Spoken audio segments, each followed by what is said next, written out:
Hello, home service millionaires. It's Mike Andes. I'm the founder of Augusta Lawn Care and Homeworks. And today I'm talking to a group of entrepreneurs, and there's some really good questions. The first one being a $3 to $4 million lawn care landscaping business that also does snow, but only makes up a small portion of their revenue.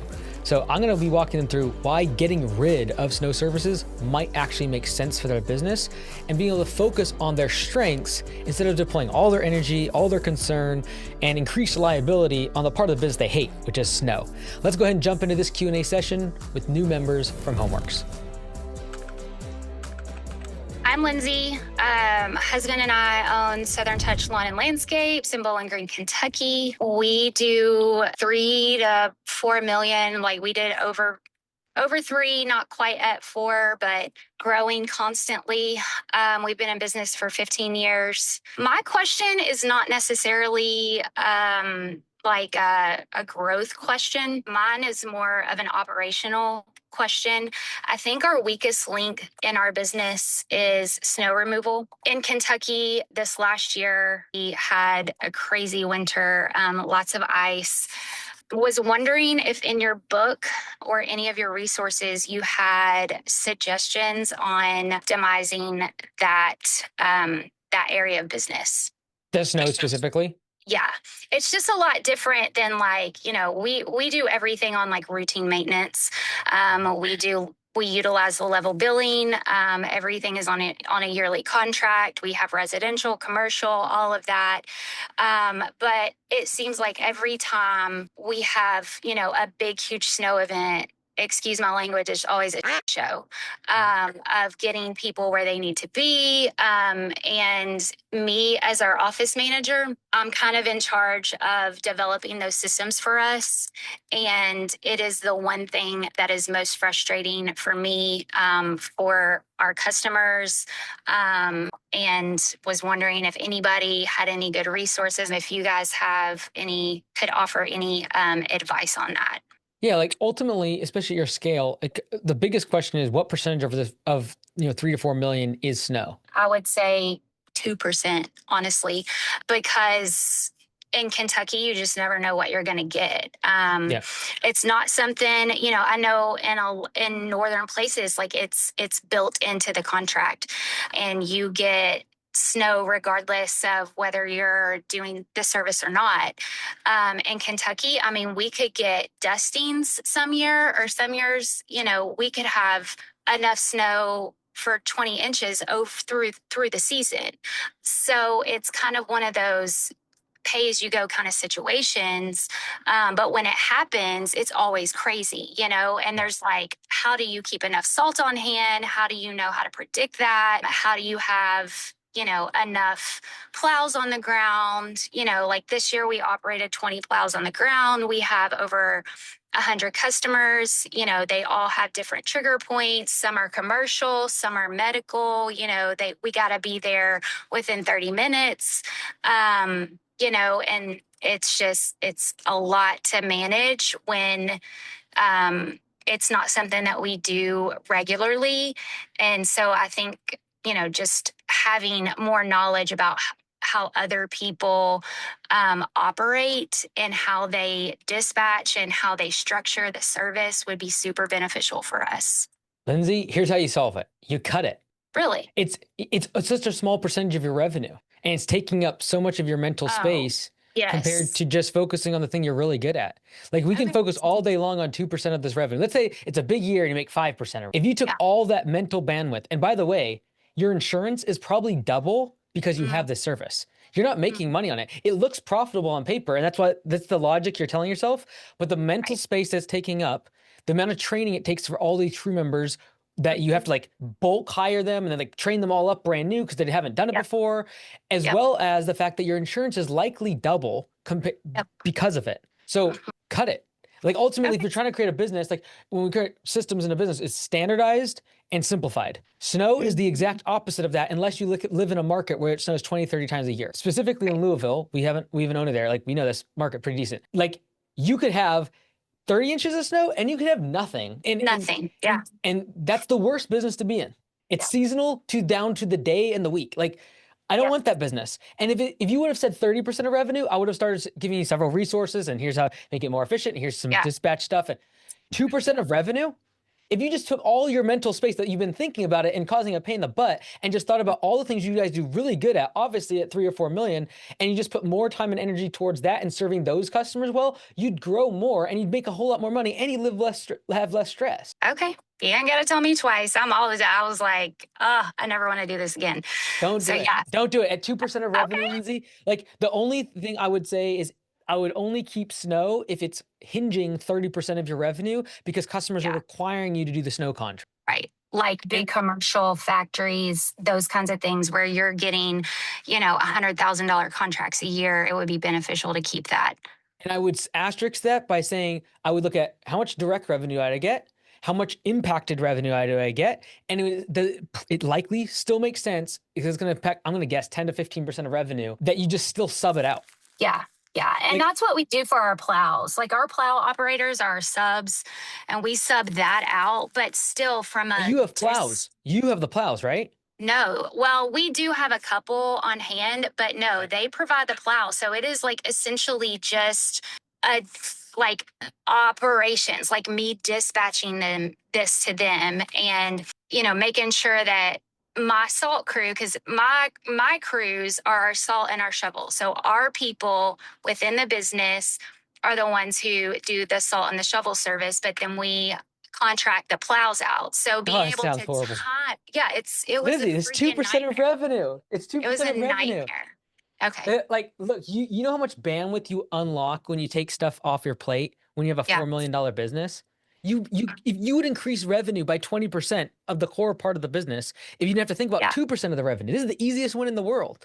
Yeah. And by the way, you resent when it snows every single time. Yes. Hate it. Yeah. Hate it. Yeah. Hate it. When you can have a snowfall and like, we're not working for the next few days. I'm going to go focus on marketing, my website, training my team, creating systems. And then you grow by $1 million in revenue. Focus on the right thing. Do you need the recording of this for your husband so he can get on board? I really do. I'll send it to you. Yeah, I'll be like, hey, watch this clip. Yeah, exactly, right? No, like when we had snow, we had the Border Patrol, which was like the most lucrative contract in our market because they have zero tolerance policy. They have a whole bunch of stations all along the Washington-Canadian border where we're at, and they would pay us no matter what, like 3x what we would usually charge. They didn't care. And it was great money, and I was tired of working 24/7, and I realized that no one else is going to do that, meaning I will have to do this forever. Right. And so when we franchised, I just realized, we're gonna have to cut the service. And then I could actually hand it off to someone, pay them $80,000 to $100,000 a year, and they run the whole business. But I would never be able to do that if I had this non-standardized, non-simplified part of the business, which was snow. I like it. I like this option. Thank you. Cool. You got it. All right, Chad, you're up. Yeah, Chad Allen Green Team Contracting. We're in a small town, rural Nova Scotia in Canada. Did just under 600,000 in revenue last year. Our goal for this year is between 1 to 1.2 million. So we're big into hardscaping, maintenance, and snow removal is a huge part of our business too. So where our struggle is right now, or where my struggle is I'm at that weird point in my business where I've heard you mention many times where I'm the one wearing all the hats in the business. And I'm not quite at the size yet where I can hire, that full-time office staff to kind of get me out of the office and focusing more on, quoting, estimating, sales. Even though I still do all that stuff, but I'm just constantly running around in circles trying to juggle everything. We got your software last year, and I still, we kind of got it, I'd say probably a little too late in the season where I didn't have the time to sit down and go through all the training and quite figure out how to implement it all. And then this year we got whacked with like their craziest winter ever with snow removal. It was probably the worst winter we've had in 10 years. And so I still haven't really had the time to go through a lot of the training. And I guess, my biggest thing right now is like, what do you recommend? What do you suggest for someone in my position in terms of like trying to get your software nailed down and get all the systems and processes implemented and, get myself out of the office and focusing on more high productive things? So it sounds like you know what to do because I talk about hiring admin at your size. Why aren't you doing that? Well, I'm in the process right now of trying to find the right person. Um, I just felt last year we just didn't quite have enough money in the bank to hire that person. But now I am looking for that person. And I guess I'm trying to determine too, do I hire someone that already has experience doing, industry type admin work, or do I hire someone who's like really got no experience but is really eager? I got this one girl, she's really eager and willing to learn and like excited and good personality, and she's willing to start at, a lower wage, um and she's very trainable. So it's like not quite sure which Yeah. app to take there. Yeah, like I would reframe this as I can't afford it to um by having this as an investment for you to double the business. Like Hmm. you don't get to 1.2 without when you still doing all the admin work. It's impossible. And I know. so Yeah. I would ask yourself, is this, is it $4 or $5 an hour, for example, going to be the deciding factor as to whether or not we double the business? Because like that's what we're talking about. Like the grand scheme is we double the business. And so from a cash perspective, if you can't quote afford it, it is more a matter of pricing, because as we grow, we should be able to make enough margin to make sure that someone's admin cost of, let's call it 40 or 50 grand a year, is covered. Hmm. And so the easiest way to make sense of it, Chad, is by you not doing the admin task, you could literally just go out and do the work. And so you pay someone Hmm. like her, let's just call it 25, $30 an hour, and you Yeah. go make 80 to $100 an hour. Yeah.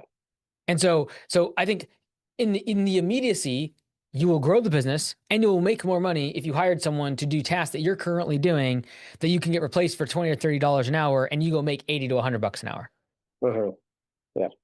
Totally makes sense. And so what do you think? Like, should I be trying to find someone who has some experience, or should I be focused, or like spend a bit more time and do some training with someone with less experience? Yeah, like if you have low amounts of systems in the business, it is nice to have someone with experience. It Mm. simply comes down to what kind of time are you going to invest into training this person. It'll be less if they have industry experience. It'll be a lot more expensive potentially, $4 or $5 more an hour. Mm. I would also say you could literally sit down with ChatGPT and you could record a lot of the things that you want to talk about and then just say, hey, create job descriptions, create daily checklists, create weekly checklists. And a lot of that could be, AI is brilliant for this sort of thing. And then when it comes to all the things in the office, you're going to use Loom or a screen recording and just record every single function of what you do in admin. So that there's like a 20, 30 different videos that you create inside of a folder that they can just search and watch and follow along with you as you're doing the billing or doing the dispatching or doing the invoicing, et cetera. But like the Mhm. reason software is important, and that would be like, this is the kicker. By having the software, you can actually do that. If you don't have the software, it's going to be a stitch work of all this other stuff that they got to learn, and becomes so much more difficult to get them onboarded. And most people will never onboard an admin because it takes them so long to get ramped up and useful. And so Mhm. they never actually get an admin person. Mhm. Makes sense. Makes sense. Okay. And just in terms of like, what's the fastest route here in terms of learning the software? Like, is it is it me going through it? Is it me hiring someone and putting them through the boot camp and the training, or and having Are them you, teach me? have you already hit spring rush, or you got another couple weeks? We're like, it's just firing up right now. Yeah. Like, could this younger gal start right away? She could start within a couple weeks. Yeah, She'd like, have to give 2 weeks notice to her current employer. yeah, like I would just, hey, part of her job description is within the first couple weeks you got to get everything moved into homeworks, and I would, for you, still know how it operates in the next couple weeks. While she's giving her 2 weeks, I would be watching all the academy videos so you just know what she's talking about, so she doesn't become the bottleneck for everything in terms of Hmm. information. And then ideally you create the videos specific to your method. So like in Homeworks Academy, they have dispatching, invoicing, estimates, whatever. But like you're gonna have your way of wanting them to do it, specifically around things like email, like how to do an email, like how Hmm. to filter through the email in the morning. Here's your daily checklist. Here's how to do every single one of these things. Um, I would just make sure you have like a solid plan for your admin. A lot of times people are just like, all right, sit down here. If that phone rings, you pick it up. And if the emails fill up, you go answer them. Versus being like, here's your checklist, start at the top when you walk in the door, and then here's the reactive tasks that are going to be coming throughout the day, like answering the phone. I'm going to be calling you. A customer's going to be mad. Address these things. These are the most important things. These are the things you got to get done throughout the day. Um, I would start there. The more systems you can have for her, the better when she comes in 2 weeks. So ideally, Okay. the software. If you want to make it part of her job to move you in, and like get it all set up, that's fine. But I would at least have an idea of how to use it, because otherwise it just becomes a weak point for the business if she ever left. Sounds good. Yeah, Thank and you. like, if from a cash perspective it's tight, then what you can do is you hit capacity to where the point is like, hey, I can't get any more jobs or customers without getting more trucks or hiring more people. Once you hit capacity, you raise prices, and the delta, the difference that you make in profit, is paying her wages. So like from a cash perspective, you need to convince yourself that you can afford it. Go into profit mode, and literally, as you go into spring rush, you can make up for any customers that leave within a matter of 3 to 4 weeks.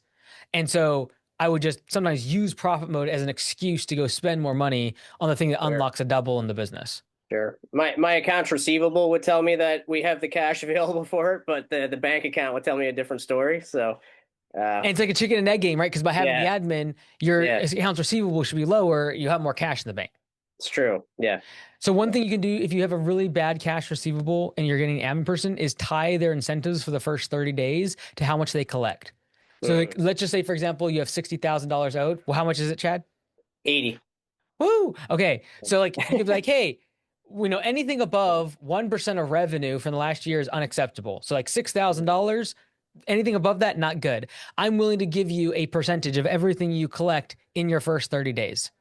And if you have to give her $1,000 in the first month, but she collects 70 grand for you, you won't be crying, right? That's right. Yep. Yep. Okay. Sounds good, man. Thank you. Yeah, you got it. Just bake it into your 30, 60, and 90 day. The 30-day could be like receivables. 60-day could be integrated directly in the software. Day 90 could be like, hey, these are the 5 extra additional tasks I need to take off my plate by like the end of the third month. Cool. Sounds good. All right, we have to stop the video here because, like Chad, if you have a whole bunch of overdue invoices that customers aren't paying you for, we aren't a bank. And if you're not charging interest, you're basically giving a interest-free loan to your customers if there's an overdue invoice that they're not paying and you're not going after it. And so I highly recommend setting up automations to ensure this never happens. Now, inside of Homeworks, we actually have it where we can require a card on file for them to even accept an estimate. It also builds in automatically the deposit thresholds to make sure I'm collecting payment for the deposit before they even accept an estimate. But most importantly, having that card on file, I can have the option inside of Homeworks to charge extra fees if they're overdue. I can charge them the fees for their credit card processing. And most importantly, I can send text and email reminders to make sure this never happens. So go check it out, home.works, and you can start for free up to 50 customers, but you can't have 80 grand sitting in accounts receivable. Crazy. Back to the video. Pierce, you're up, brother. We do mostly small projects, trying to get more recurring. Last year we did 725K. And this year I'd be happy with anything between that and $1 million, just like trying to get the profit margin. This is going to be like a profit year. And what's stopping me? I don't really know. So our mowing season starts next week. I've done 12,000 EDDM flyers. We're halfway through 5,000 door hangers. I got Google ads and Facebook ads. I'm just kind of going all in on this one and trying to see where it lands, because we'd like to get 40 to 50 mowing clients. We have added 10 so far, and which brings us to about 20. And I mean, my prices are kind of like, they're not the highest in town, so but they're not low, and I think that might be why I'm getting not too many conversions from the advertising right now. Lots of leads, but a lot of them ghost. And the other thing I'm thinking is maybe because it's early in the season, like maybe some of the better clients will come later when they actually need the service versus now. And yeah, I raised my rates to 120 per budgeted hour. We just started doing P for P, so they'll be getting like 40 per budgeted hour, which here is kind of necessary to get good talent. And yeah, the one thing I could say is we got really good operations, and I don't really need to be there, so I'm just focused on sales. And I got a part-time office staff now who I'm training. Cool. What can I help with? Is it mostly just like, how do we maximize the spring rush? I don't know. Yeah, what do other than advertising and speed to lead and stuff?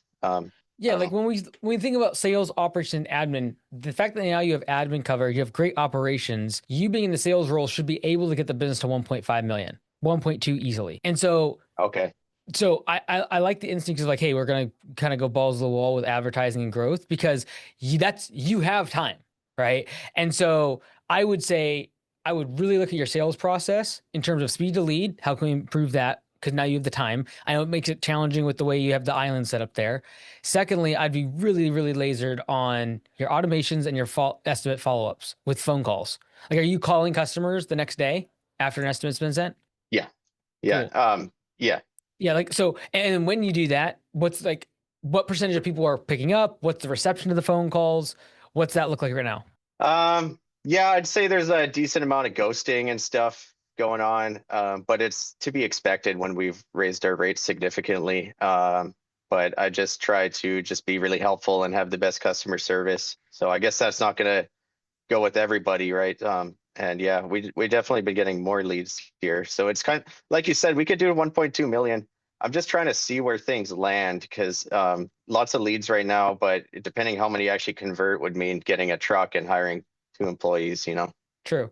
Yeah, so like, and in profit mode, you could very well do, 900,000, a million, and be very profitable. So like, I'm not saying you need to get to 1.2. I'm just saying you have the capacity now that you have an admin person, right? Whereas in the past, Yeah. you didn't have that and you were juggling everything. I would try to reframe this notion that because you raise prices, people are ghosting you. Okay. Because you are making the assumption that higher prices mean that people ghost you. Higher prices mean you have a lower close ratio. Yes, but that will compound dramatically if your mindset is they aren't contacting me or they are ghosting me because of my high prices. That is a huge assumption, and we do not know that. And so I would first sell yourself like here's the DL. You don't believe you're worth 120. You did it because you know that's the right thing for the business, but like you still cringe a little bit at your pricing. Yeah, that's true. And the reason I know that is because you will accept ghosted customers as it was a price objection whenever you feel like price is too high. Yeah.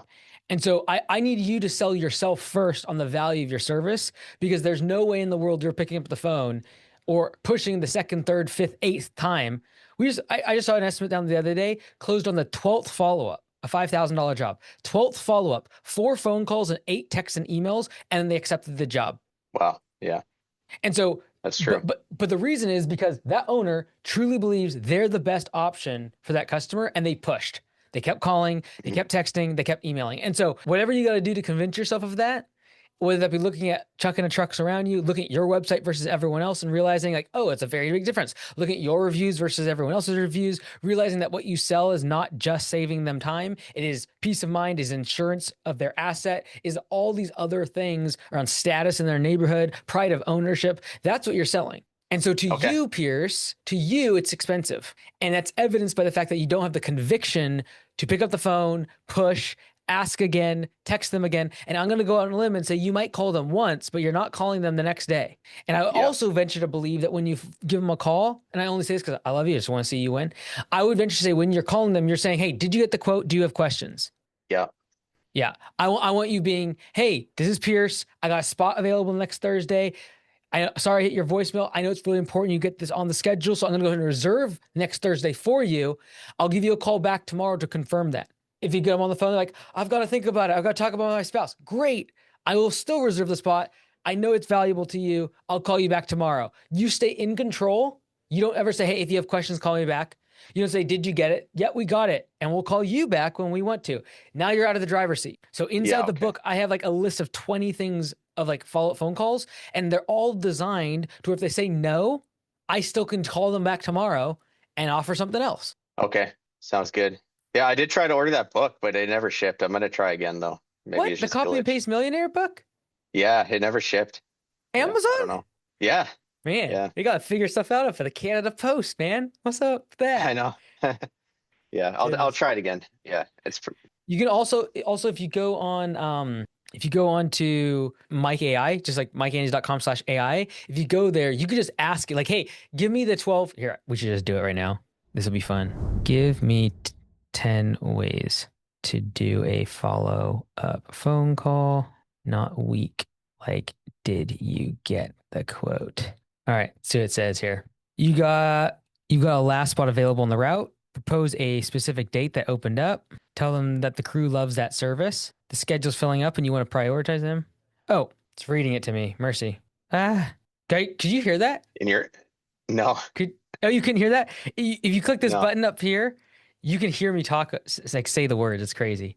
Oh, And it it's in your sounds, voice? yeah, it's in my voice. Yeah, it's crazy. I train the agent on my voice. So anyways, go check that out. It'll give you a All bunch right. of different ways. And then what a lot of times we will do is the team will just take the estimate, paste it in here, and then ask which one to use. And so you could just literally be like, That's a hey, good, yeah, yeah, that's a good call. Yeah, thank you for that. And yeah, I was thinking the same thing. Like I just need to be the sales master now, like the master of sales. yep, And so I want to like record my calls and find some kind of AI that yeah. will give me feedback too. Yeah. Yep. If you record it on your phone, by the way, on the recordings app, like the voice notes, it creates a transcript, copy that, put it in the mic AI and say, hey, this is a transcript from my last phone call. Analyze it and tell me what I could have done better. All right, I'll try it out. Thank you. Jamie, you got it. Jamie, you're up next. Hi, so I've got a company in the UK, Gray's Lawn Mowing Services. We've been running since 2020. I'm 18 myself at the moment. I found it really difficult over the past 3 years to find good employees. I managed last year to get a really good employee from March till July, but he then stormed out on a job and he was trying to sort of go behind my back and take work from me. So that was sort of stopped straight away as soon as we found out. And I tried again this month to employ someone else, beginning of the mowing season. But it's really difficult to get someone that is able to do the work because it's so demanding, but getting someone to do the work how I want it done so that the quality stays the same, the customers are still happy with everything, but still having that time management. The last gentleman I had was a really good hard worker, but he was really struggling to keep on top of the schedule. We've got sort of 25 to 30 lawns that need to get done every day. On average, we're at a property for between 10 to 15 minutes. So we're not at a property for long because a lot of our properties are very small over here. And we might have sort of 10 or 12 in a very small, tight area. So our route density is really good, but it's just trying to get the employees now to basically take that work off of me so I can then focus on more of the project based, the lawn care based work, and then to carry on growing the business. In terms of customer bases, we've got quite a good customer basis. We're about 130 lawns a week. And then our second week is a little bit slower, but that's purely because of sort of everything that's going on in the UK at the moment, of prices going up, and people are a little bit more conscious of that. So yeah, but at the moment, everything's sort of going good in terms of cash flow. Last year we did 90,000. This year we're predicted to be at 250,000, as long as we can get the employees to be able to continue growing, basically. But it's just Yes. trying to get that. Yeah. So we do not yet have a system for training. And Yeah. so when you look at how you do work and then how your employees do work, if there's a difference, we need to break it down to what are the measurable actions that are the difference. Not like work ethic, quality. These are bundled terms that like no one can work with. And so what I would do, Jamie, is like, hey, I'll ask you the question. What is the difference between one of the employees you've hired that just are not great versus what you do? Like, what is the difference? Like faster and more efficient? Like, what are the actual things? Efficiency, language with customers, and just overall sort of behaviour. That's sort of the Professionalism kind of main thing? point. Yeah. Yeah. So professionalism, these words are bundled, but you can break them down. So what does it mean Yeah. to be professional to a customer? Well, if a customer is within 50 feet of you, 10 meters, for example, Yeah. you stop your equipment and you say hello. Yeah. That's one thing. Second, you never swear at a customer. Like these are the actionable things that I can have as a checklist. And again, this is what AI is great for. You can just say exactly what I'm saying here, which is like, hey, I have a problem with telling people the measurable things that they need to do in the job. And I wonder why they're not as efficient, don't work as good, they have low quality, and they're not professional. Can you give me actionable things that someone can do that are not bundled terms? Like this is what AI is great at. It's the best thing ever. Yeah. Create a checklist. Like, so then that way you know how to train. So when you're doing training, it's like, oh, okay, did you do these things? Oh, that customer came within 10 meters of you and you did not turn off your blower. That's against that's harder to, it is harder to then say someone is professional versus they do these actions. Yeah. So And when it comes to efficiency, same thing. It's like, okay, what is the difference between an inefficient employee and an efficient employee? Well, this one shows up with a lunch. They don't stop 10 times for smoke break. They fuel up at the end of the day. Those are the type of things I would try to do. So it's actionable things they can do versus the bundled term. Yeah. So we've already started doing all that. So they get 15-minute lunch break in the morning. And what we do with that inside of Copilot is, or Homeworks now, we basically say that these are the nearest places with toilet, so you can go to the toilet if you need to on that break. We don't want you driving 10 miles down the road just because you prefer going to that place. This is we sort of line it through their schedule. So you'll go 10 lawns, right, on the way to the next property, you stop here, you have your 15-minute break, then you carry on your schedule. That way they're not stopping in between jobs, and we can then know exactly where they're stopping, where they're going throughout the day. What we've also found is with this year is in Copilot, the visit notes, we've put down what equipment they need to use, because we run 3 different types of mowers to get it through really narrow gates, because we don't have big gates like everywhere else. So some mowers, we can put a Toro Time Master, which is like a 30-inch mower. That's what we primarily use, but a lot of the lawns, sometimes on some routes, you have to use a little battery mower just because it doesn't fit through anywhere. So we've found that instead of an employee trying to walk over to the job going, oh, I've got the wrong equipment, I need to put that back. So it's in the notes. This is what you've got to do. This is where you've got to park. This is the lawn you've got to do. We've got all photos of everything in there, but it's trying to get them to be as quick and being sort of fast on your feet sort of thing. You get out the truck, you get the job done, you get straight back in, you get onto your next job. Whereas what I've been finding is they've gone, oh, I'll dawdle out, get the equipment out, I'll then do the job. I might stop on my phone for 5 minutes. It's trying to stop all of that. So this is an incentive issue, right? Yeah. It sounds like you've actually done a great job of training, but there's no reason Yeah. as to why they should move faster. Yeah. And so this is where pay for performance is so important, because Yeah. everything you have mentioned is right for you to make more money. They make Yeah. more money the longer the job takes. You want the job to go faster. And Yeah. so alignment of your incentives with theirs is the objective here. Because it sounds to me like you've done everything possible to tell them where it's best to park, tell them where it's best to go to the bathroom breaks, get lunch, which mowers to use, which equipment. Great. Why do they care? What's in Yeah. it for them? Yeah. And so if you can take all this training, like if you have a training problem, that's usually where there is like a lack of skill. Sounds like that doesn't Yeah. exist, and they have the information required. They don't have the incentive, because everything you've mentioned allows the job to be more efficient, which makes you more money, but does them no good. In fact, they make less money the faster the job takes. Yeah. And so it's figuring out how to align incentives, whether it be profit sharing, pay for performance. I like pay for performance that's close to them. Like every day they know Yeah. how much they're making per hour, and how much they're making on P for P.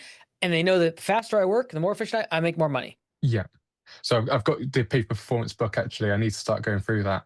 I've been going through the Copy and Paste Millionaire book at the moment. So yeah, I mean, like off-season wise, we haven't got a massive issue with that because we don't have the snow so much. We have more ice. So I'm going into gritting this coming winter. I tried it last sort of winter, but it didn't take off so much. So we're going to do it a little bit differently, and we're going to offer winter services to our mowing customers, so they can pay fortnightly still or their once a month price, and we'll come to the property for the amount of time that's on the mowing schedule, so that we're still getting that constant sort of income coming in. So that's sort of an incentive to the employee that it's not seasonal, because a lot of the mowing companies in the UK, that it's seasonal work, you sort of start in March, finish in September, and that's it. So we're offering 12-month contracts, so that they know they've got a job sort of secure for the whole year. Which is a huge benefit. The challenging part Yeah. doesn't change today's behavior. This is what we Yeah. found with profit sharing. It doesn't actually change their behavior because it's too far away. Even Yeah. quarterly, like annual, one thing, right? Like they're happy they're getting seasonal work. Great. Like, Yeah. year-round work. Awesome. Especially in the UK when you have actual contracts like that. I understand. The challenging part is once they get the job, that's a recruiting tool. But once they're Yeah. in the job and you've given them a year's contract, I need them to change behavior of move faster. Get the job done Yeah. faster. And that's when I want to align the incentives around pay for performance. And this is why even quarterly profit sharing won't usually actually change their behavior today. What will change their Yeah. behavior today is, hey, you can make $200 a day or you can make $400 a day. Which one do you want? Yeah. To make 400, I've now given you all the tools and the resources and the training and the checklist to make sure you can get your job done more efficiently. And Yeah. now the type of mower they use in the backyard actually means something to them because it means they make more money. Yeah. I mean, even down to our sort of, because we don't have pickups, we have vans over here a lot more. Yep. So we've got a small van and a trailer, and we've even gone down to the point of measuring the trailer exactly where the equipment can go to get it Let's out go. as quick as possible, and everything's all keys locked in. In all of this, Jamie, just ask yourself this one question. What's in it for them? Because if Yeah. there's nothing in it for them, they will not do it. You can have all the Yeah. best systems, the best checklists, and the best SOPs in the world, but no one will follow it if it's not in their best interest. Yeah. Now, the only issue I can think of at the moment with that is our sort of minimum wage in the area we are is £13 an hour. That's your living sort of wage. We haven't been able to put prices up on any of sort of our work this year, because we put our price up twice last year from £35 an hour to £50 and up to £60. This year we've had to charge VAT because we hit that 90,000 threshold. So the VAT now increases any job 20%. So when we did that from the 1st of March, a lot of customers did leave, but we've gained more than what's left. But we can't put our price up anymore because then it's like 20% has already gone on top of a £20 lawn. So £20 is now gone up to 24. If we add our price up anymore, they're looking at £30 for 5 minutes. What's your close rate? At the moment, it's about sort of 80%. Jamie. I don't care about VAT. I don't care about taxes. I don't care about any of this stuff. If you have an 80% close rate, you have room to move your prices up. Yeah. And so I understand that you can't make sense of spending £30 for 5 minutes, but 80% of your customers can. Yeah. So I implore you, take everything I've said and just discount it and raise your prices. It's the biggest lever. If you do that, you will then now be able to pass the 25% rule. Even you can do it now at £60 an hour that you're charging and 13 as the base, as a living wage. You can do £15 an hour as base pay, $60, and you pass the 25% rule and you're fine. I would also say you could still raise your prices. And the reason, Jamie, I ran into this too, like, we are able-bodied young guys. You can do the work. The people you're selling to have way less time than you and more money. That's your customer. Yeah. So they're going to value it differently. 5 minutes to them is not 5 minutes to you. To them, that 5-minute job would take half an afternoon, and they don't have a lot of time left. Yeah. So, I mean, our sort of, when we're mowing, so that's our sort of hourly rate, which is what I sort of take care of, that sort of side of the business. Our mowing rate is about £80 an hour, which is about sort of $100 an hour. Yeah. For one or two people. Does that include one or two people? That's just one person for that route. We don't have 2 people in the vehicle. It doesn't make efficiency at all. You'll have one person sort of standing around whilst everyone finishes, because our lawns are sort of 2 meters by 2 meters. They're sort of postage stamps. But that's hence why we can get in and out of property so quickly. That's why we can fit so much on the schedule, and we can do a minimum of £500 a day. That's sort of our minimum, paying wages, still making profit. But most of the time we're at that £600-700. That's including the VAT, so it's still about £500 profit a day. Let's go. Jamie, you got to raise prices and you got to do P4P. You will be able to pay your guys way more because they will be 30% faster if they're just incentivized correctly on their work. Yeah. So you got to do it. Brilliant. You will crush it. You will crush it. You have great margins. Like, honestly, for UK, you have great margins. I know UK guys enough. You're doing really good. Just trust me, you can raise prices at 80% close rate. I guarantee it.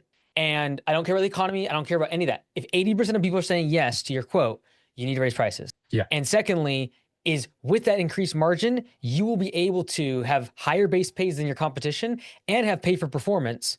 So like, figure out pay for performance at all costs, because you will unlock 25 to 30% more efficiency from your crew immediately. Yeah. Okay, perfect. Thank you. You got it, man. I'm proud of you.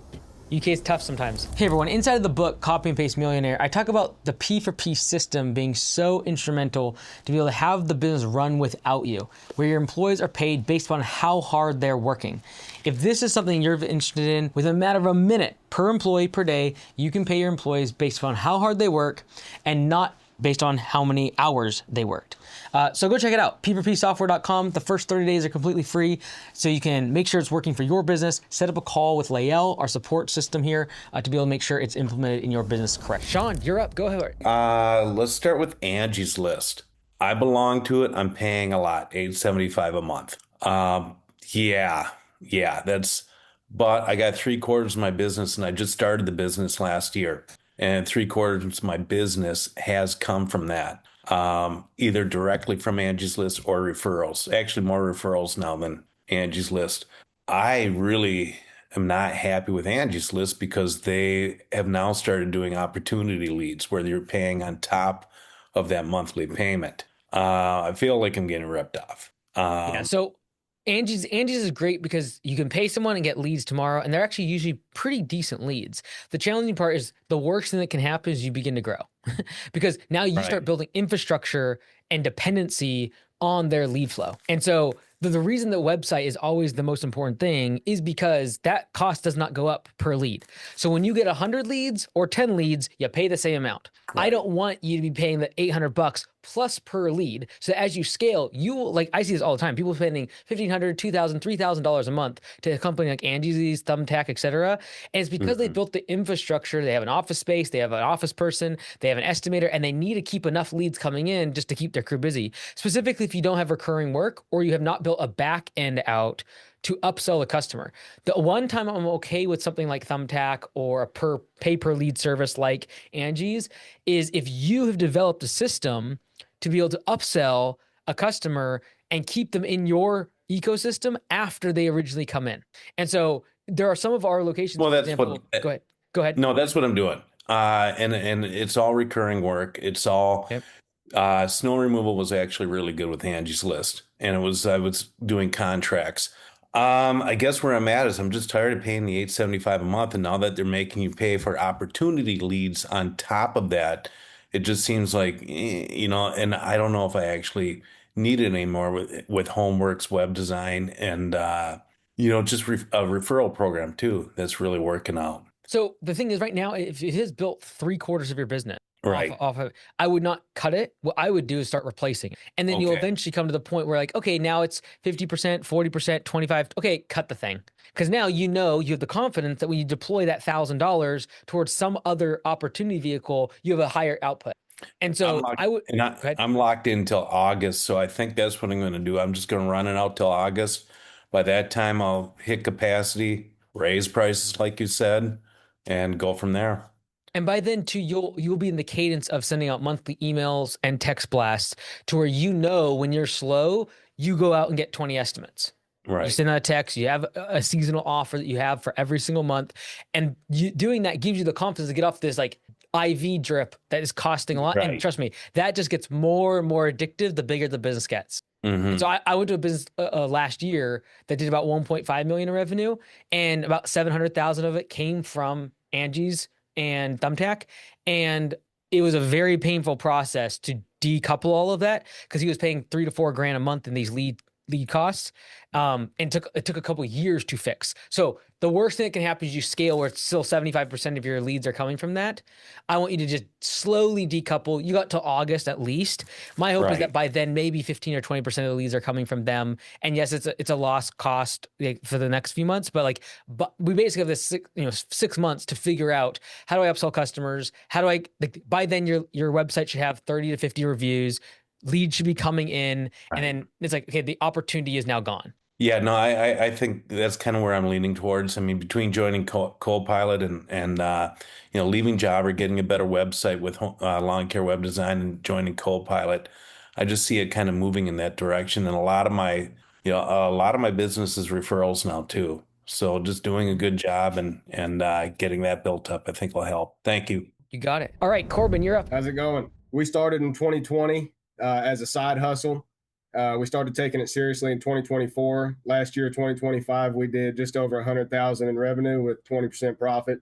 My question is, going forward, it's me and one other guy in the field. My wife helps me with some admin, and I have somebody helping me put out door hangers right now. My question is on hiring. What position should I look to hire, and at what point? Our goal for this year is to get between 200,000, 250,000. Okay, what's your hourly rate right now, Corbin? For the two of us, me and the one guy in the field, we're at 92 an hour. So I need that higher, like significantly, before you start thinking about hiring, because at $45, $46 per man per hour, if you go hire anyone in your labor market, assuming even they're really efficient, over 50% of their revenue will be just going to direct labor. It's too high. And so like right now in your market, what do you have to pay someone on base pay, like to get them just to come work for you if you were paying hourly? If I was paying hourly, probably 20 an hour. Yeah. So at $20 an hour, and then let's assume that they're 75% efficient. That would mean that's $25 an hour cost to you plus taxes. It's going to be $30 an hour. You're making $45, $46 an hour, meaning 60 to 70% of the money they make will go to their wages. I need that number under 40. And so what I would personally do is hit capacity with you and this other guy. Sounds like, you got door hangers, like you're going to be growing a bunch. I think you can hit your goal of revenue this year without hiring anybody. And I would just really try to do this I call it the 25% rule. And that is what you got to pay your employees being less than 25% of what you charge the customer. So at your current rate, that would be like $12 an hour. We know we can't find someone, right? And so 25% of $46 is right around that 12, $13 an hour. So like, I would rather you hit capacity with you and your current guy. You might be there now or very close. Raise prices to existing customers and to new customers. And that might mean this year you don't actually hire anyone. You just get to the point where you can actually afford hiring. Because the last thing I want you to do right now, Corbin, is hire at your current rates. You will not have 20% margin if you do that. You will have negative very quickly if you start scaling that model. And so I would personally that would be my target. Hit the 25% rule, which is 25% or less is what I pay on hourly compared to what I charge the customer. Which in your case, if you got to pay $20 an hour, means you got to charge $80 an hour. And I know to you right now it seems crazy because you're charging 92 for 2 people, but like it is possible. Yeah. And now. Go ahead. Yeah, go ahead. Oh, right now we're pretty fast. You know, we got like 90% efficiency score, so that's why it's working with the 2 of us. But I can definitely see going forward, we're gonna have to bump that up. You will be the most efficient crew you will ever have in the existence of your business. And so if that number is also going to go down, we even have bigger problems, right? What percentage of your current estimates are getting accepted, Corbin? Like what's your close rate? We're about 60%. Okay. And do you have any automated text and email follow-up right now? So we just signed up with Homeworks, and I've never done any software before, so it's a big change to us. Okay. But yeah. we're on the path. Okay, good. So what I would love to see, here's like the 1, 2, and 3. Number 1, get automations ASAP. The power pack is already inside of there. You can push a couple buttons and it's good to go with stuff I've made. I would highly recommend text and email follow-up, especially in the first 10 days, basically daily until they mark as accepted or mark as declined. Second thing is follow-up phone calls. And inside that power pack, the automations will just email and text you when to do them. I would recommend doing it 1 at 24 hours, 1 at 3 days minimum. Third is by doing that, your close rate will 100% go from 60% to 80%. As soon as you pass 70%, I want you to raise prices on existing customers and new customers. So there's the 1, 2, 3. If you do that, it might mean you have to do that again later this year when you hit capacity. But if you did 2 price increases, you're probably going to get around to that $80 an hour marker, and that gives you the green light to go back into growth mode. But now you'll do it much more profitably. Because right now, the reason that you are at 20% margin is because you're out in the field working. If we take that away, like we're not making money. And so we can't scale the current model, but you can if you get your if you get your close rate high enough to where you raise prices, and then you're still going to be at 60%. Like the only thing to think about right now is text automations, email automations, follow-up phone calls, and raise your close rate. Doing that will give you the confidence to raise prices. Raising prices will then make it feasible to scale by making at least $80 per hour per man. Got it. So second question is, I tried to convert everybody from biweekly, all the existing clients from biweekly to weekly for scheduling sake and to raise prices on them that way. And when I did it, I raised prices about 15% on everybody. And then it was about 75% for the weekly was the other option. I had, I think, 2 clients convert. What would your suggestion be? Should I try that again?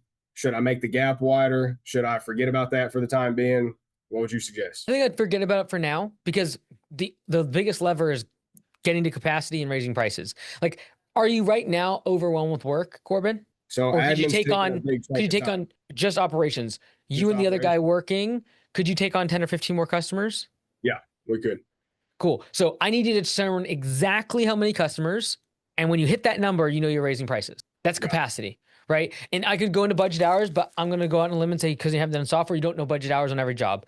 And so I just need you to know, okay, theoretically I have 70 customers. If I get 85, we're at capacity. Great. That's when we're raising prices. And when you do that, I want you to raise prices by more than 15%. You're very low right now.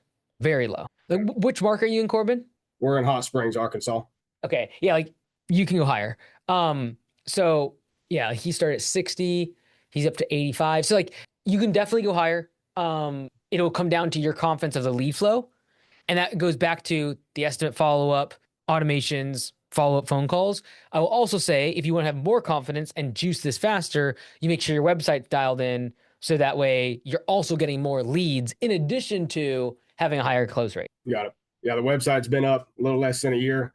It's from this company you may know called Lawn Care Web Design. They're pretty good. Yeah, so like I would just say your follow-up is probably the area of biggest weakness. And if you solve that, you'll get so much more work. And then by getting all that work, you'll hit capacity faster. And by hitting capacity, you'll raise prices. And by raising prices, you'll have the confidence to actually scale profitably. Got it. Sounds good. Thanks, Mike. Got Good it. man. Yeah, man. Thank you, brother. Chris, you're up. I'm a staining company in Kansas City. So my first question was about our off season. So about 2-3 months out of the year, I'd say probably from November to January. Pretty slow, pretty dead. People aren't really thinking about it. For the past, I guess, 2 years, this is our fourth year. We've just been doing selling more, like pre-booking, I guess, into the next season, which has kind of kept us, just afloat with our overhead. Like this last year, I mean, we did a lot of pre-selling, but we were asked like I'd say a handful of times if we do hardwood floors, which we don't. We do mainly just decks and fences. So I've been curious on would that be something like you would add. I obviously know it's like a new service and like new equipment would be included in that, so that'd be kind of my trade-off there, but I don't know if it's like if you think that's worth adding or not. Yeah. So have you taken the off-season workshop, Chris? Yeah. Cool. All right. So then that like I would rather us first off do more and better, like you've kind of been doing already. Third would be adjacent service. And then the very last is like starting a brand, right? The fifth one. And so I think an adjacent service could very well be hardwood. The question becomes, do you need to train your guys a lot more or have to buy a whole bunch more equipment in order to be able to offer that service? Not really training as much because we do sanding for decks, so it's just similar process. It's just a different type of sander. So just basically new equipment on my end. Yeah, I'm a big fan of this. I've seen this happen. A couple flooring companies have done this, and then I've seen deck builders do it hardwood. And what's nice then, you say, hey, look, anytime throughout the year, if someone contacts us, we're only doing flooring for these months. And whenever someone contacts us about decks, we're only doing it during these months. And ultimately, to solve the off season, many times people will use more and better, and they'll just be like, hey, we're going to contract things or get like level billing. Great. You solve it from a cash perspective. You don't solve it from an accrual perspective. And in the perfect world, we solve the off season not only from a cash perspective, but also we earn revenue throughout those months. Right. Because otherwise, you're just robbing from Peter to pay Paul by stealing from your spring and your summer profits to make up for your winter. And so I'd be a huge fan of it. What I would probably do, Chris, is like if you get people that have asked for it, do 5 of them and just see how it goes. Or even better yet, you start marketing those services going into your off season. So then you have a book of business. Like you already have 10, 15, 20 jobs on the schedule for that first month. That would be the big win. And I would save up this year while you're able to do outdoor services. I would set aside capital to be able to market during the last month of your busy season so that your first month of your slow season, you fill up. That would be like the big goal for the year, in my opinion. And if that means running money on some ads, I would also say texting all of your existing customers late in your season, in all the people in your database, and making them an offer that's really, really solid to fill that first month would also be a great option. Just send them a text blast. Gotcha. Okay. Yeah, that was because like last year we added pre-staining, like so basically going after fence contractors, which is a slower start, but it seemed like the same demand curve as our season. So like we get really busy, obviously during the spring and summer, and that kind of we picked up with that with pre-staining too. So like I just felt like getting indoors a little bit would help out with the off season. So yeah, 100%. Like, are you going to brand it the same as your current company? Yeah, I think so. Just because, I mean, our brand is Staining Grain, so I mean, it's not really changing anything. That's great. Yeah, like if I was you, I would get the website done right away, so that way you start ranking, so that by the time you need the leads, you're already ranking well on Google.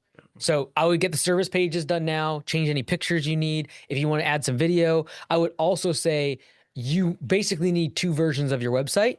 You're not going to actually have 2 websites. You're going to have 2 versions, meaning when it hits November, December, you're going to say, okay, these are the pictures, I'm swapping them out. This is the main headline, swapping it out. Because no one's standing their fence in the middle of January. We should just be focused on pictures, videos, and headlines of the website should talk about the hardwood staining and et cetera. Okay. So I just got one more question about like hiring. My goal for this year was just to be in profit mode, not really to hire anybody or bring on another truck, but we are super busy and I haven't even ran ads yet. I assume that's just from like referrals and word of mouth and all that stuff. And then I did a lot of text blast just for reoccurring work. But so I hired one guy, and I mean, it's a little slow to start, but I'm also, again, running around trying to juggle estimates and do the work. So would you still recommend just keep going with, without hire or buying another truck, or, would you still buy another truck, just like maybe like 4 or 5 grand, and then that way they can go do the work and while I do estimates and stuff. Yeah, it all comes down to your capital position. If you don't have a lot of money and cash set aside or low enough cash to where you feel uncomfortable, you're going to hit capacity and raise prices.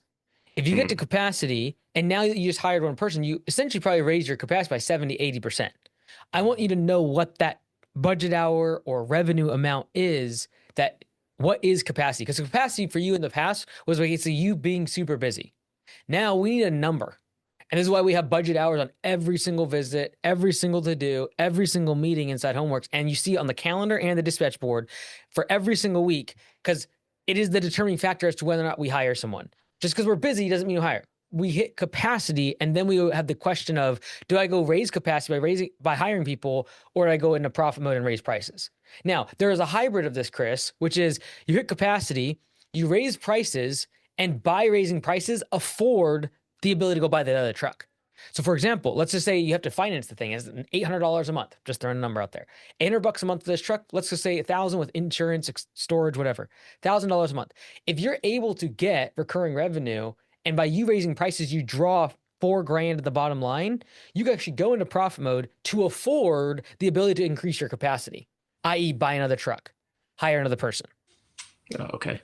Yeah, like we raised prices, I guess, recently, but like our close rate's pretty high still. So I What is assume it?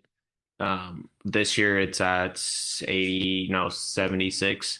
Yeah, so you raise your prices again. Yeah. Right. So you're over 70%. We raise prices no matter what, because like if you're going into profit mode, I would raise it to the point where it's 30 to 50%. Okay. If you're between 50 and 70%, I consider you growth mode. 30 to 50%, I consider that profit mode. Above 70%, raise prices immediately, because you'll just draw straight money to the bottom line with very little impact. Okay.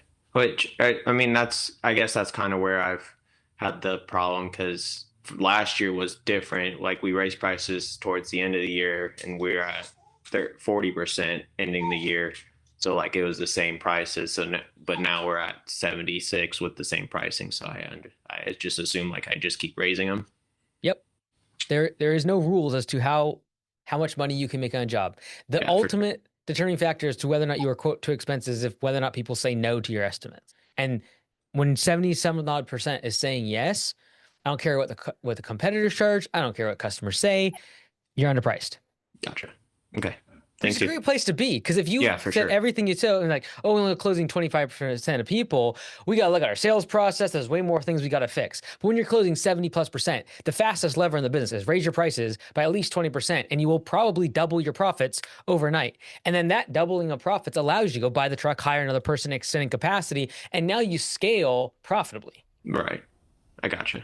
Okay. Appreciate it. Thank you. Crushing it. Great job. If you struggle with having an off season in your business and your revenue's dropping a lot for 3 or 4 months out of the year, like a lot of home service businesses, I created a special workshop. It's completely free. You can scan the QR code here, or just go to mikeandys.com/workshop. And it's 3 to 4 hours of content where you'll be able to figure out the 5 solutions to make sure that the winter or your off season doesn't tank your business. Tim, go ahead. I am the owner of Lawn Fox Lawn Care. We do about last year we did $80,000 in revenue. This year I'd like to do 300. So currently the way that I get customers is local service ads, Nextdoor, and like door hangers. And so I want to scale door hangers because I feel like, I have like local services. By the end of the season, I basically had them set to max because they worked pretty well. So I'm trying to figure out door hangers. I already got the pack on lawn care media. So I'm using those designs this year. I'm excited about that. But I'm wondering how to figure out what neighborhoods to put them out in. How many door hangers are you going to put out, Tim? First order I placed was for about 5,000. I'm hoping that would get me around 50 recurring customers, which would be I think, pretty solid base for recurring this year. Yeah, if you get one customer every 100, you're crushing it because you're basically then your customer acquisition cost is probably about $40 by the time you have labor and cost of printing. If you're able to hit that, that's phenomenal. In terms of where to go in terms of neighborhood, you just have to test it, right? Like we've seen sometimes with door hangers, it doesn't work in the really fancy areas, and like kind of like the middle upper class, it crushes on. It also has a lot to do with because your biggest cost in door hangers is delivery. And so it's the time it takes to deliver. And so a lot of times you will actually be okay with a 1 out of 150 versus 101 out of 1 out of 80 in terms of conversion. But now you can do 3 times as many houses because it's a tight neighborhood. So the way that the neighborhoods are laid out is also super important. And so I would just test it. I'd be like, hey, here's my 3 different markets. I'd probably do it based upon either value of the homes, so wealth, or I would do it based upon density of the homes together. And then figuring out like, is just be careful to compare one out of 80 versus 1 out of 50, 1 out of 150, and be like, oh, the 1 out of 80 is better. Unless in that market we can deliver 3 times as much per hour because they're all really close homes. So I would be really looking at the actual customer acquisition cost of what's that cost to deliver, what's it cost to print, not just the conversion rate of like 1 out of 100. Okay. Can I ask one more thing then? Yeah, go ahead. What we're still relatively small, so I'm wondering like how big of a service area should I be going after? Like I've heard like 5 miles, but as like, small as should I be- possible. Okay. As small as possible. Because if you let's just say you have 5,000 door hangers and you do that, or you two different door hangers, or even the same door hanger over the course of 3 or 4 weeks in the same market, 2,500 homes. If you can get all your customers, all 50 of them in that area, you will be in those neighborhoods almost every single day of the week. And so by boiling the puddle, we have direct response marketing, i.e. door hangers. But then because we get density, you get brand awareness because now people are seeing your trucks every day. And so like when we were in Blaine, like my first location, there's like 6,000 people that live there. And I only went after 1,000 homes. By doing that, though, I was able to just like hit them all the time. At the time, every door direct mail did better, but like door hangers, yard signs. But more importantly, is once I turned off the ads, I kept getting leads because they saw my trucks every day. And when we had 2 or 3 trucks, they're like, oh my word, you guys have like 20, 30 trucks. I see you every single day in my neighborhood. And it's simply due to the fact that we are only servicing about a 1 mile radius of 1,000 homes. So it's not really the size of the radius. It's more a function of as small as you possibly can get 50 customers. I want them there. If you could get them on one street, I'd prefer that because then everyone on that street is going to see you every single day. And then the brand awareness eventually starts bringing in leads without you spending money on advertising. And by going really wide and like, okay, we're gonna put this across 1 million people. Well, you might get 50 customers. Take out route density and the inefficiencies of that for a second. You no longer will get the brand awareness that is associated with people seeing you every single day. And that's your trucks and your employees, assuming they're wrapped and look professional. Thank you. You got it. Will, you're up. Sorry, was muted there. I'm Will Petty Landscaping out of North Carolina. We did 160,000 last year. My question would be on the commercial side. Almost all of that was commercial. The hang up I'm having this year is getting in the door with commercial, because we do things like sheets and Frito-Lay and stuff like that, but those were they fell in my lap. I didn't have to spend a lot to advertise. I knew somebody who knew somebody, et cetera. But getting into any more of that is such a challenge because it's impossible to get anyone on the phone. They'll send you to an email, which will never get read, et cetera. So I wonder if you could share some kind of insight on how to get in the door more with commercial companies and properties and whatnot. Yeah, like usually commercial is going to be much like the other ones that fell in your lap. It's going to be about who you know. And so a lot of times property management, this is why you usually have to have kind of a area developer. When a big company goes into a commercial, they don't necessarily have salespeople. They have relationship builders, they have managers that like service the area, account managers, because really what you're doing is just building relationships a lot of times with property managers. And so when we went into commercial back in the day, I literally made cookies for all of the property managers in my local market. And I went and hand delivered them, introduced myself, and said, hey, if you ever need anything, let me know. And 2 or 3 of them were like, oh yeah, by the way, we have this big contract coming up for bid and the contractors dropped out of it. Would you like to bid on it? So you're just trying to create the relationships, and that takes a long time. But usually property managers hold the keys to all the commercial, bids. Yeah, understood. Makes sense. Assignment is making cookies. Let's go. All right. You got it. And again, like a lot of it too is just like them seeing the repetition of you being in the office. So for example, a lot of times when people go into new markets for commercial, it's like, okay, we're going to have 5 touch points over the course of a year, and we're going to do a Christmas thing, we're going to do a Thanksgiving thing, we're going to do a July 4th thing, and we're going to just constantly go in their office and just say, hey, it's Mike from Augusta. Here you go. And like, not even asking for the sale, just so that way I'm top of mind when there's something does go for bid, they ask me. Yep. Excellent. Thank you very much. Yeah, and if you want to go more pushy with it, call leasing agents of areas that are usually like new development, for example, like commercial strip malls, whatever. Just call the leasing agent, pretend like you're interested like you're going to get an office, and then you find out who the property manager is. Yeah, I've actually done a little bit of that, so we'll keep pushing that. Good stuff. Cassia, go ahead and unmute yourself. Could you take us through maybe what your hiring process is? It's something that I'm just now going through, and I'd love to get your take on that. How many are you trying to hire right now, Cassia?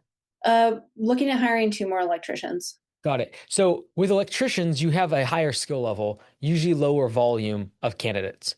And so when you put an application or like a job offer out now on Indeed, say, for example, how many applications do you usually get within, say, a weekend?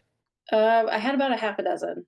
Okay. And is that pretty common, or like have you had more or less in the past when you put up, or is this the first time hiring? This is kind of our first time hiring. We've only been in business for like 30 days or so. So we're trying to grow, and we're trying to do it pretty quickly. Cool. So it doesn't sound like you have tons of leads coming in. When I say leads, I mean in terms of applicants. If you had more, I would probably say we should put some video filtering in place. And typically that becomes more of a problem when you have a lower level skill. And so if I was you, I'd be really focused on what differentiates you from the other 10 electrician companies that are also hiring, whether it be wages, benefits, flexibility. That's kind of usually going to be the thing that someone with a lot of skill and options is going to look at. So for example, for lawn care landscaping, we will get 60 applicants over a weekend. I'm going to then be trying to filter it down to 4 or 5 using video applications. So this is where we're going to say, hey, thank you for applying. You can, for everyone else listening, Indeed has automations. You can go into Indeed and you say, hey, when someone applies, I want you to send them this. This message can include a link to a video application. And where you say, hey, tell me about where you've worked, tell me about your experience, et cetera, et cetera. Keep in mind, you might have 3 to 10% of people actually do that. Like actually take that step. I will say this though, with higher skill, we see that number being higher, the percentage, because they're not applying to 20 places. They might apply to 2 or 3 electrical services in your local market because they're local, and they're not going after 30 general labor and entry-level positions. I would say, Cassia, if you are having a problem with getting people to show up to interviews, you're getting overwhelmed with the amount of applicants, then I would put a video layer in. Like for us, we are requiring a video before any in-person interview whatsoever. I will say though, with only 6 people coming in over a weekend, you probably are going to narrow that down to 2 or 3 you want to talk to, and you're just going to have the interview. And so then I would be much more looking at the interview process and your onboarding process instead of just talent attraction. Because for most, if you're getting so many applicants, it actually becomes, how do I weed out the noise? That becomes the actual constraint. For you, it's likely going to be, how do I make sure that my interview process is dialed in so I can offer them a job quickly? Because if they're a really good electrician, they're going to go get other offers pretty quickly. And so I would be leaning on things like, what are the 17 questions I'm going to ask during an interview? Oh, and then like, I never look at their references on their resume. I'm trying to figure out where they worked, who they worked with, and then they think, hey, what's their name? Okay, what would, if I call, when I call so-and-so, what will they say about your performance? And so I think the interview would probably be the hinge point, the part that I would be trying to improve. And if you talk to ChatGPT and just run through, hey, this is my area, I'm just learning how to do this. This is for electricians. Can you give me a list of 15 questions I should be asking that are compliant for this state. And it'll give you a really good list of questions to get started in the interview process. Because most of the time when you're hiring your first people, the reason you make hiring mistakes is because you don't know how to conduct yourself in the interview process, and you're just as nervous as they are. And so you just get a lot of mixed signals. Right. Okay. Is that helpful? Is there a follow-up on that, Cassia? No, I think I'm going to take your tip about using the Chat GPT prompt. That's kind of what we're looking at right now, is just like how to weed out some of these applicants. Yeah, if weeding out is the issue, then I would definitely go the way of video. If you have only a few applicants that will show up to an interview, that's when I think the questions getting that generated for you is going to be more ideal. I would say though, if you put an ad up on Indeed and you got 40 applications for electricians, and I will say this too, go ahead and make your area wider. I see everyone just doing their Indeed ads in their local area. When if you just do your state, a lot of people, especially for higher skilled positions like electrician, they'll move an hour or two, like if they need to get a good job they really want. Or they are looking to move to your area, usually cost of living, if you're in a lower cost of living area compared to a big city, they're trying to move there. They're just not seeing your Indeed ad because you're targeting your local area. So personally, like, we run wider Indeed ads, like targeting a larger area. So I get tons of applications, and then I put my video filter in place. And to do that, you're just going to go into Indeed, set up an automation that when they apply, send them this message. And then in that message, you could have a link to a Google Drive folder, or sorry, a Google form. And in that Google form, you ask for a video. Okay.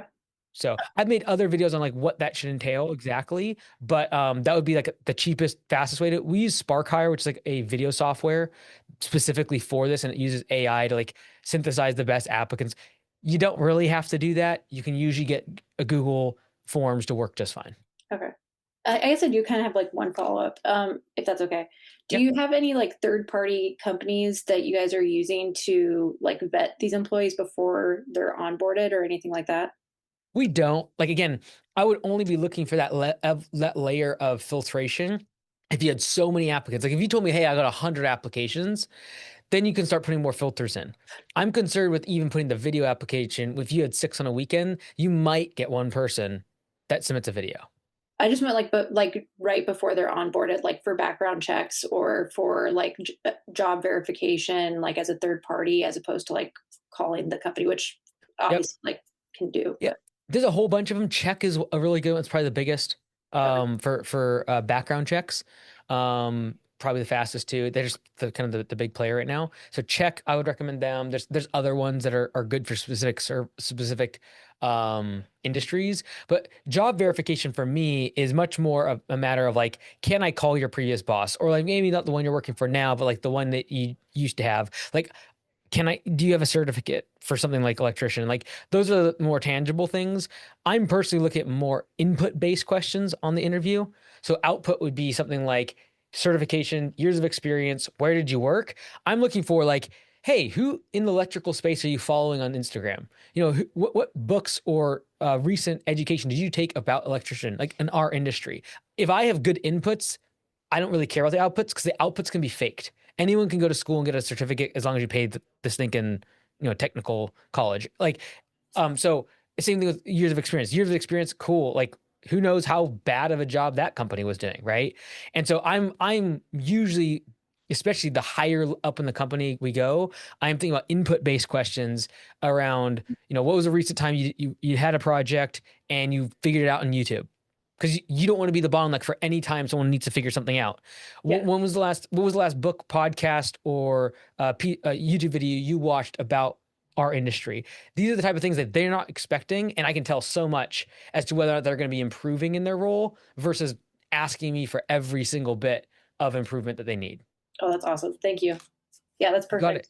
Perfect. Tom, you're up. Well, I was gonna make this short and sweet, I guess, but pretty much I'd like to know what do you recommend between postcards or door hangers? Yeah, like right now, every door direct mail is not on a great spin. I'll be honest. So like last year, I just pulled the numbers yesterday. Augusta spent like $2.3 million on print marketing. Almost very little of that was every door direct mail, like postcards, flyers, anything like that. Is every door direct mail what you're thinking of when you say postcards? Yes, we used actually in the past Postcard Mania, Hmm. and we did a couple rounds with them, but our return rate wasn't that great. Yeah. I've That's what we're done kind of seeing across the board right now. Is like every door direct mail just hasn't done super well. The bottom line is like sending out a text might cost me a couple cents. Sending out a postcard, if by the time I print it and then pay for the ship, like pay for this the postage, you're looking at 30, 40 cents. So unless it can get me a 10 times better return and response rate, it's not really worth it. All right, well, that's it. Thank you. You got it. Hope you have a fantastic weekend into the spring rush. Let's do this thing. Appreciate you all tremendously. And we'll talk soon. Take care.